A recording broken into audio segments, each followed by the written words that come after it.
Hi everyone and welcome to another Sunday fun day of movie review. And today I will be reviewing 3 movies, and all 3 movies are actually new movies from 2024. Yeah, so modern horror movie episode for today. So the first one I will start with is a film that I had a chance to watch at a preview like a little more than a week ago or something. And I'm really glad I got the chance to do so. And yeah, it is a very, very special film. But the film that I will start with is Heretic. Heretic is from 2024. It's directed by Scott Beck and Brian Woody.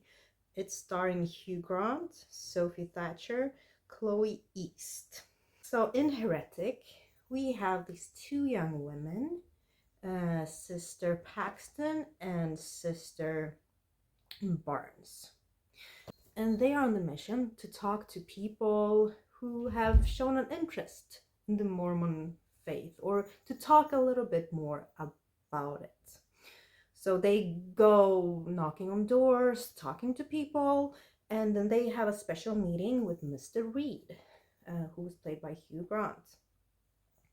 So they go up to his house, but then things aren't really what they seem to be. So when I first watched this, as I said, I saw the preview, but I really knew nothing about the film, and I'm glad that I didn't.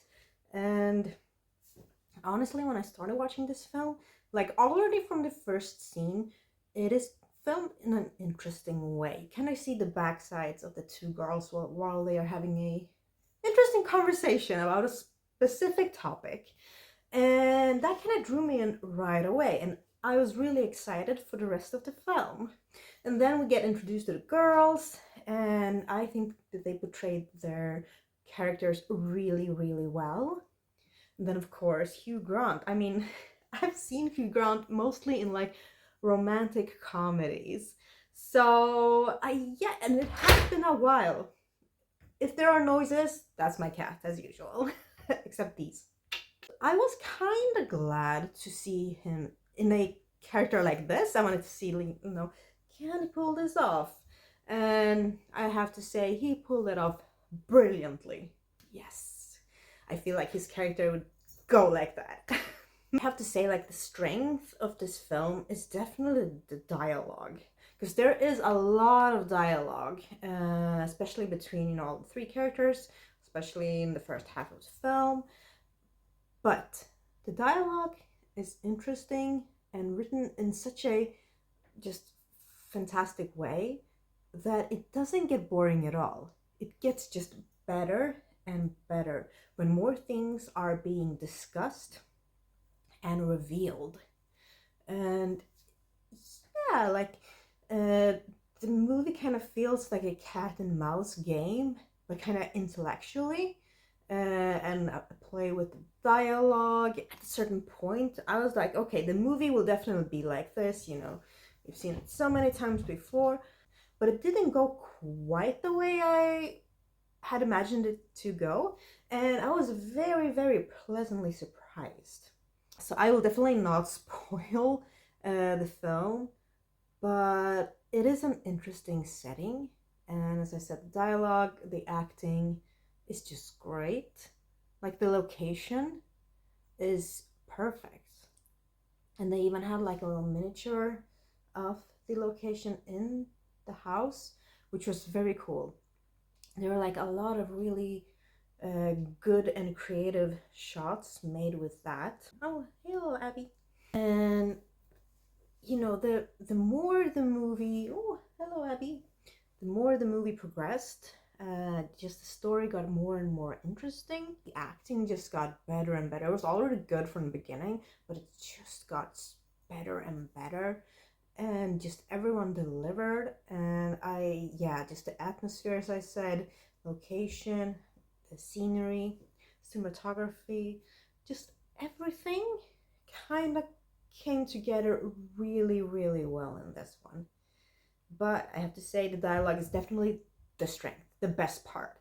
Like, I didn't want them to stop talking at all. I just wanted them to continue talk. Usually I want things to happen, like more action, less talking. But in this one, I just love the dialogue. It's so good. And I have to say, I did really like the ending. I thought it was quite clever. It was really fitting. It was very good. And the sound was also really good in this one. And yeah, there aren't so many negatives I can say about this one. I just really enjoyed the film, and if you ever get a chance to watch Heretic, then please do so. So, what do I give Heretic? Hmm, I'm giving it an 8 out of 10. Yeah, so an 8 out of 10 to Heretic. And yeah, I just also wanted to say that I have had an amazing Halloween weekend. I got to carve some pumpkins, which I always do on Halloween, and I start by watching a few of the Halloween movies. I chose Halloween H2O and the first one as my picks for that day, but I watched so many other horror movies. Yeah, Andres came over, we had a few drinks, we ate some food, we watched a lot of stuff like Winter Beast, Mad Heidi, Blood Rage, Cinderella's Revenge, I think it was. Yeah, it was just movie after movie, and I had so much fun. And then we, of course, we celebrated my best friend's birthday, Jasmine. And of course, it was a Halloween themed party. And I went as a deer that had, had an accident. But I really liked my costume, liked my makeup, and I had a lot of fun at the party. So my Halloween week and weekend has been really great. And I'm super happy. But yeah, moving on to the next film. Okay, so film number 2 is a movie that I watched on Netflix, and it is called Don't Move. So Don't Move, it's from 2024. It's directed by Brian Netto and Adam Schindler. It's starring Kelsey Aspel, Finn Wittrock, Maury Treadwell, and Daniel Francis. We have this young woman called Iris. She meets this guy called Richard, yeah, she on a hike thing, and things take a very nasty turn, and he ends up injecting her with something that will paralyze her in a certain amount of time. So she has to find a way to get away from him before, her body's totally paralyzed and she cannot do anything. So I did like the premise. I knew about the premise before I started watching the film, and it's a new horror film, or maybe you can say not like a slow burn on Netflix, and I actually just watched it today. And I have to say, like, the first scene where they meet, I like that scene. But, since we know the premise, we kind of know that things aren't going to be good between them. At some point, he will do this to her. But that comes kind of quickly, which I expected it to be. So, I mean, that's not a spoiler. And then the rest of the film, it's all about her survival, basically. And you know that at some point she was not going to be able to do anything. And yeah, this movie has been critiqued a little bit because of the lack of action in some scenes or some parts in the film. Like, she's just laying there and not a lot is going on. But I do think that enough is going on to at least keep it interesting. And also Finn Wittrock is really good. I mean, he is amazing in everything I've seen him in, and in this one he's really good, and he does a good job in portraying like psychopaths and killers. And yeah, so he was very believable. She was good as well. She was very good.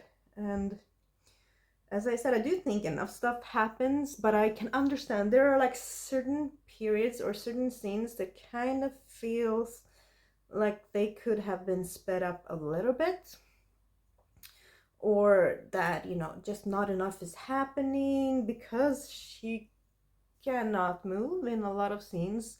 But I mean, that's the struggle. That's the point. So I have no problem with that, really.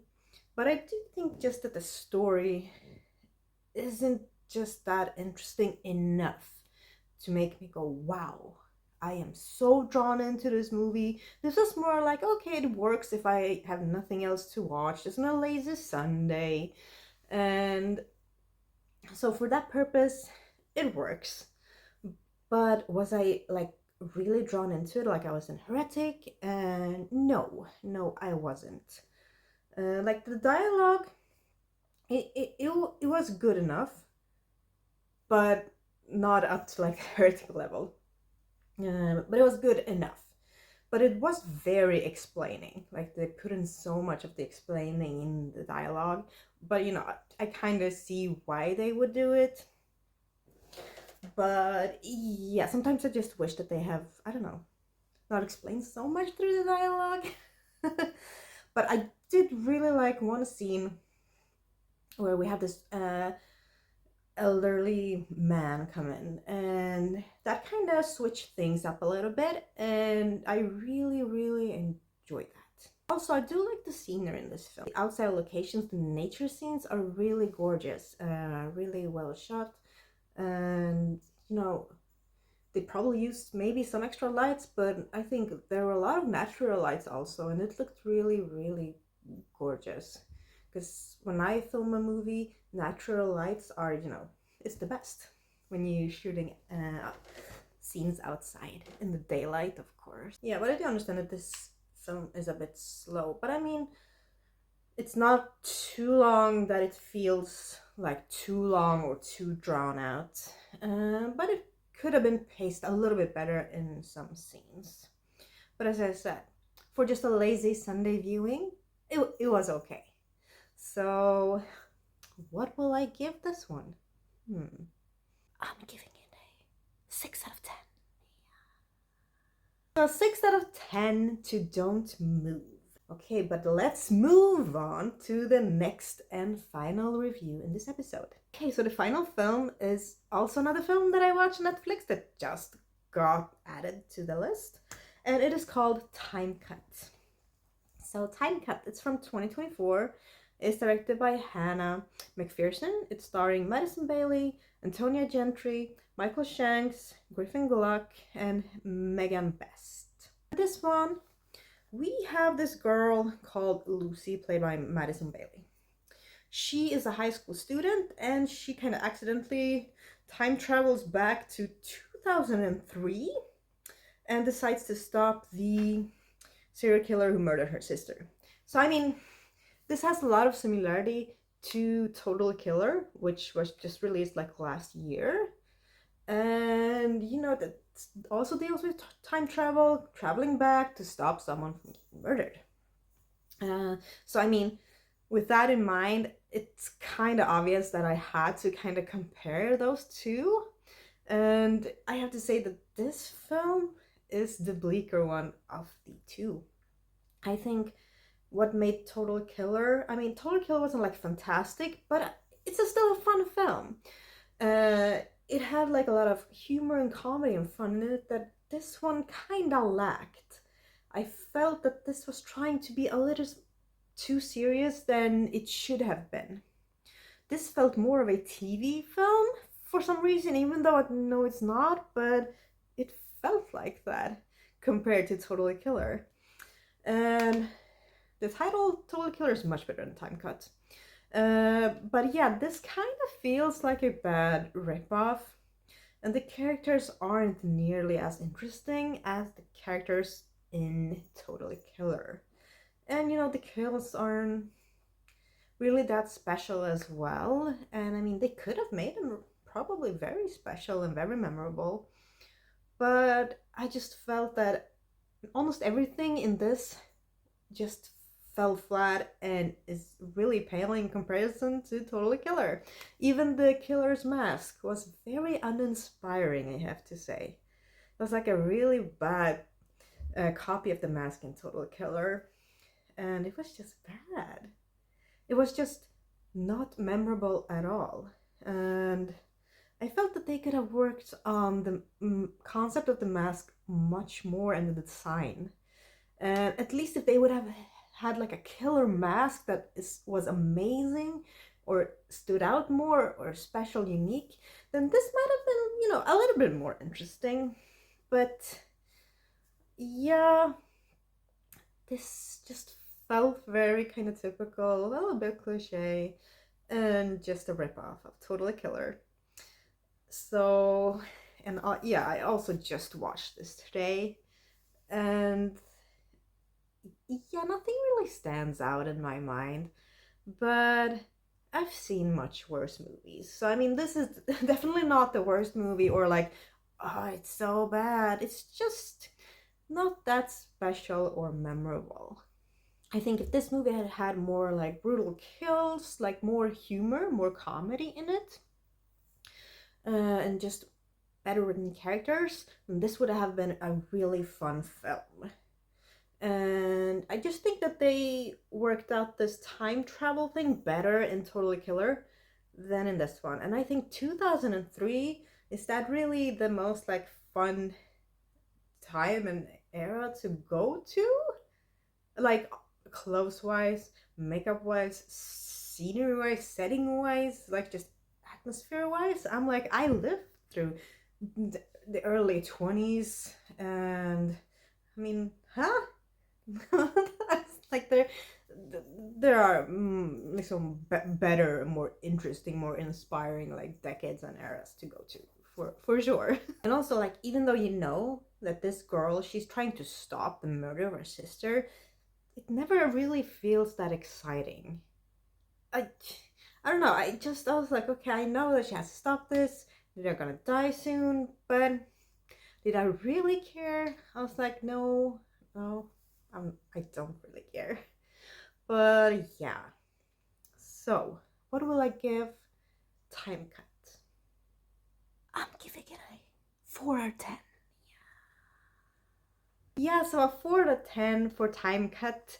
Not the best movie, but not the worst for sure. Okay, so thank you so much for watching or listening to today's episode, and let me know what your thoughts about all three movies. And which movies did you watch on Halloween? I'm really curious and excited to know.